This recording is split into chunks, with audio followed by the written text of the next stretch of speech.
కొన్ని సందర్భాలలో yellow media కానీ కొంతమంది ప్రతిపక్షంలో ఉన్న కొంతమంది నాయకులు కానీ అవాకులు చవాకులు మనం అందరం కూడా చూస్తూనే ఉంటాం. ఇక నేను ఒకటి మీ అందరికీ కూడా తెలియజెప్పాల్సిన అవసరం ఉంది. ఎప్పుడైనా కూడా మీ జీవితాలలో మీరు క్రమశిక్షణతో మెలిగినంత కాలం ఎలాంటి విమర్శలకు కూడా మీరు వెరవవద్దు అని చెప్పి ఈ సందర్భంగా కూడా నేను చెప్తా ఉన్నా. ఒకటి గుర్తుపెట్టుకోండి, పండ్లు పండే చెట్టు మీదనే రాళ్ళు పడతాయి.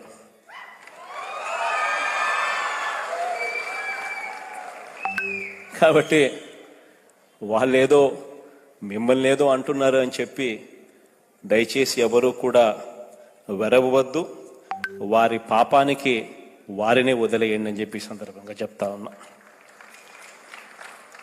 వారి కర్మకు వారినే వదిలేసేయండి, ధర్మాన్ని మీరు నెరవేర్చండి, ప్రభుత్వం మీకు తోడుగా ఉంటుంది అనే సందర్భంగా గట్టిగా కూడా చెప్తా ఉన్నా.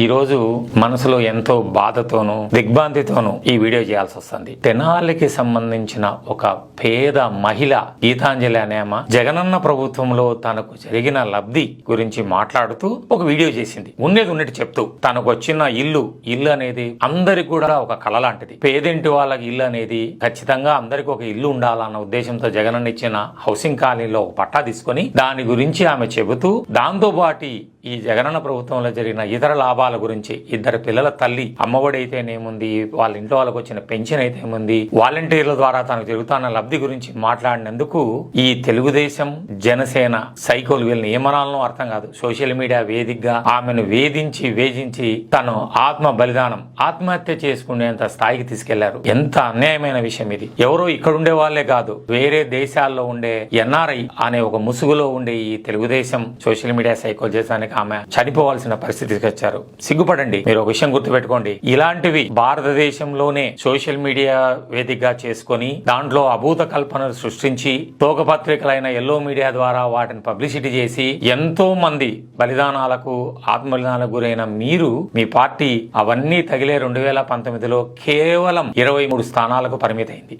ఆ ఉసురు కొట్టుకొని అందరిది. ఇప్పుడు ఇంకా మీరు చేస్తాన్న ఇలాంటి దానిలతో మీకు రాబోయే రోజుల్లో మీ పార్టీలు ఏమైతుంది, మిమ్మల్ని ప్రోత్సహిస్తున్నా మీరు అభిమానిస్తున్నా మీ పార్టీ నాయకులు సిగ్గుతో ఎలా తలదించుకుంటారనే చూడండి. జరిగింది. జనసేన నాయకునికి ఇలాగనే సోషల్ మీడియాలో సైకిల్ పెట్టుకుని అమ్మనా బూతులు తిడుతూ ఏమన్నంటే అది వేచినందుకు మీ నాయకుడు రెండు దగ్గరలా ఓడిపోయాడు. ఇప్పుడు కూడా రెండు పార్టీలకు, పచ్చ మీడియాకు జనసేనకు ఈ వేదిక పరంగా నేను చెప్పేది ఏంటంటే ఖచ్చితంగా మీరు అనుభవిస్తారు. ఇక్కడ సిస్టములు, కోర్టులు, కేసులు ఇవి కాదు. పైన దేవుడు అనేవాడు ఒకడు ఉన్నాడు, అన్నీ చూస్తున్నాడు. ఇప్పటికే పార్టీలు లేని నాయకులు లేని పార్టీలాగా మీరు ఈ పొత్తుల కోసం జగన్మోహన్ రెడ్డిని గారిని ఎదుర్కొన్న దుస్థితి తీసుకొచ్చింది ఎవరు తెలుసా? భగవంతుడు.